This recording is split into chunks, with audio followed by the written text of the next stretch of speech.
안녕하십니까. 오랜만에 뵙습니다.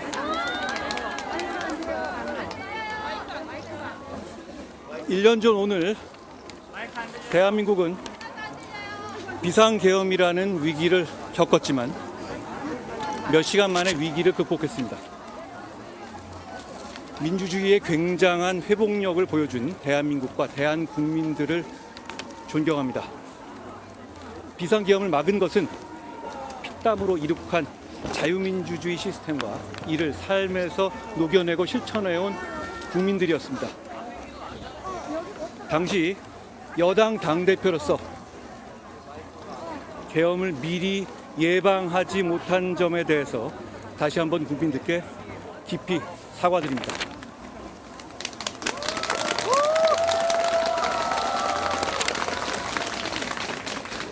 그날 밤 우리 국민의힘은 바로 저 좁은 문을 통해서 어렵사리 국회로 들어가 계엄을 해제하는 데 앞장섰습니다.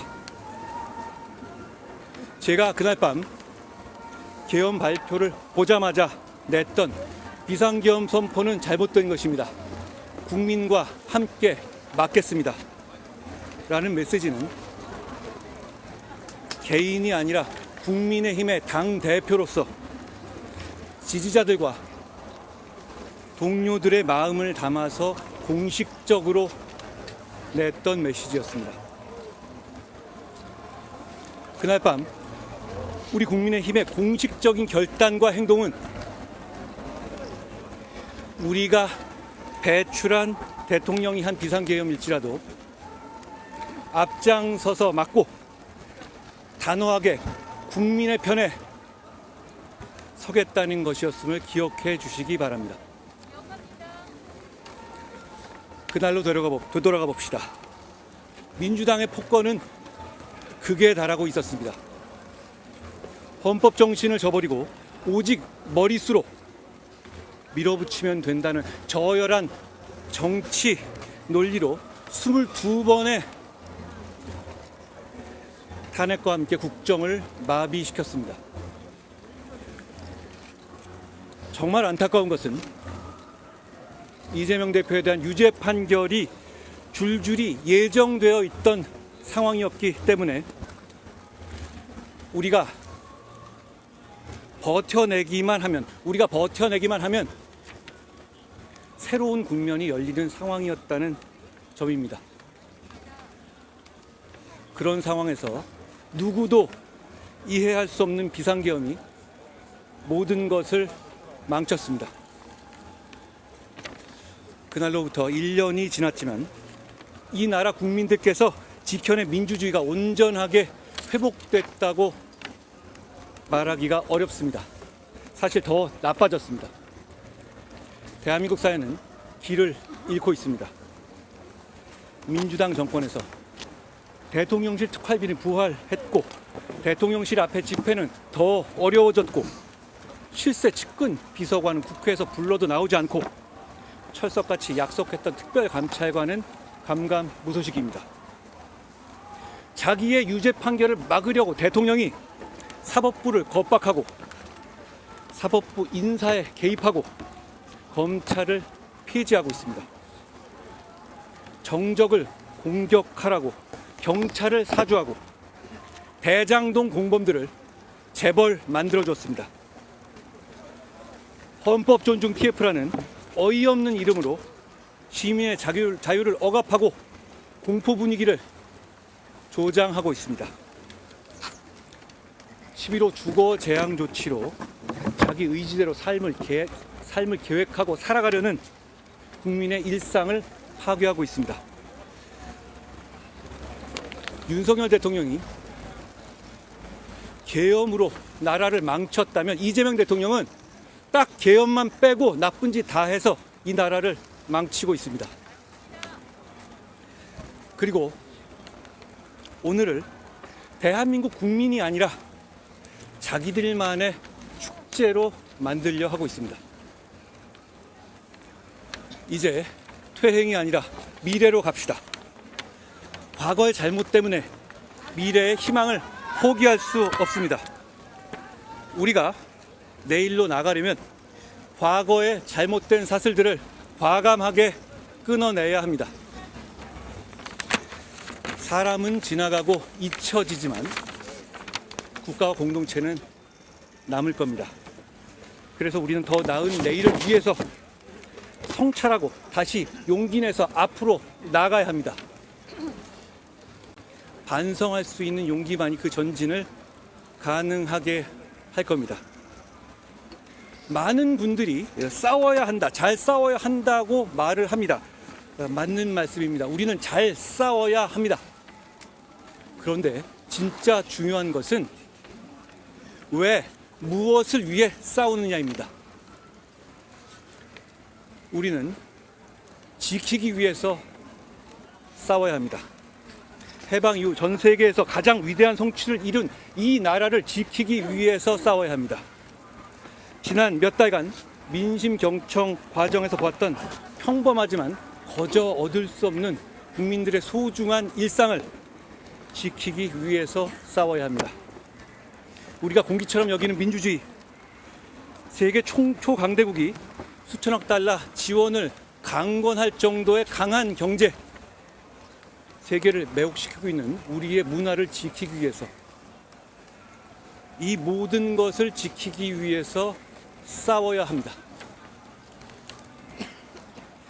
지켜야 한다는 생각에 동의하기만 한다면 생각이 다른 사람들끼리도 힘을 합칠 수 있어야 하고 반드시 그래야 합니다. 상식적인 시민들이 뭉치고 말하고 행동해야 합니다. 끝으로 상처 입은 보수 지지자들께 말씀드리고 약속드립니다. 우리가 정말 어렵게 온 힘으로 만든 정권이 허망하게 무너진 것이 고통스럽지만 우리는 산업화와 민주화를 일궈낸 대한민국의 주역입니다. 우리가 대한민국의 절반 그 이상을 바치고 있어야만 대한민국이 건재할 수 있고 번영할 수 있습니다. 그러니 우리는 포기하지 말아야 합니다. 우리는 다시 일어설 수 있습니다. 반드시 그렇게 될 겁니다. 고맙습니다.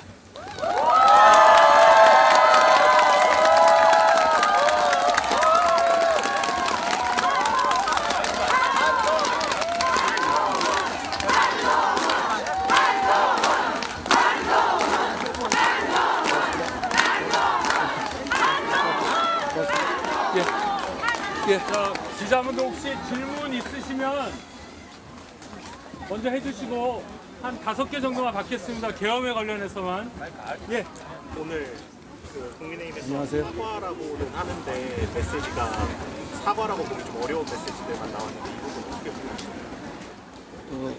저는 우리 국민의힘에 소속된 다수 정치인과 우리 국민의힘을 지지하는 상식적인 시민들은 이미 국민들께 사과하는 마음이다라고 확신합니다. 사과는 받는 사람 기준이고 이 사과를 받을 분들은 국민입니다. 민주당이 아닙니다. 우리는 민주당에는 사과할 이유가 없습니다. 민주당도 이 상황을 만들 때 사과해야 될 사람들입니다. 그렇지만 우리는 국민들께서 그만 됐다고 할 때까지 사과 드려야 한다라고 생각합니다.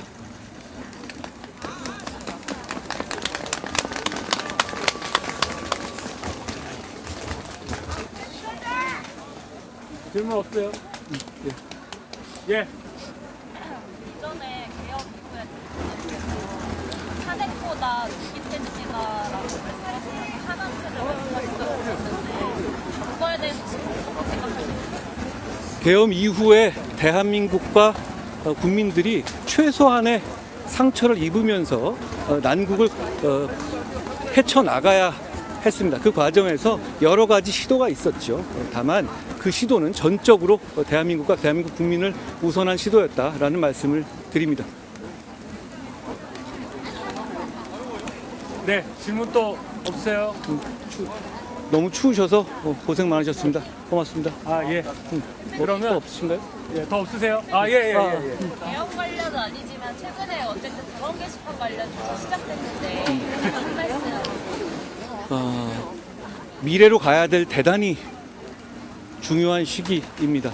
저는 퇴행이 아니라 미래로 가야 한다. 이 말씀을 드립니다. 개원 관련해서 다른 질문. 네. 국민의힘이 앞으로 나아가야 한다고 다시 일어나야 된다라고 말씀하셨는데 어떤 역할이 있을지 어떤 방향적으로 나아가는 게 좋을지. 우리가 일어서야 하는 이유는 여러 가지가 있습니다. 계엄에 대해서 반성하는 것이 정의에 맞는 것도 있지만 계엄에 대해서 제대로 반성하고 국민의 마음을 다시 얻지 못하면 민주당의 폭거가 계속될 것이고 누구도 이 폭거를 견제할 수 없을 것이기 때문입니다.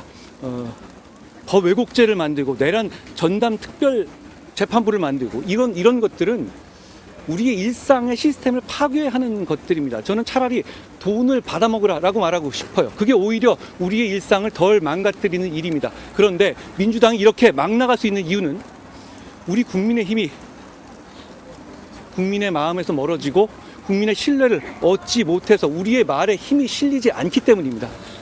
저는 우리의 반성은 정말 마음에서 우러나는 것이기도 하고 그리고 민주당의 폭거를 저지하기 위해서도 꼭 필요한 것이다. 이렇게 말씀드리겠습니다. 고맙습니다. 네. 일단 마치겠습니다. 네. 고맙습니다. 어떻게? 한번 하나 더? 마지막. 지방선거에서 역할을 해주신다고 기대를 해도 될까요? 저는 국민의힘의 정치인이고 국민의힘이 국민들의 사랑을 받고 정말로 국민의 도구와 국민의 힘이 되기 위해서 존재하고 일하는 사람입니다. 할 수 있는 모든 것을 하겠습니다. 고맙습니다.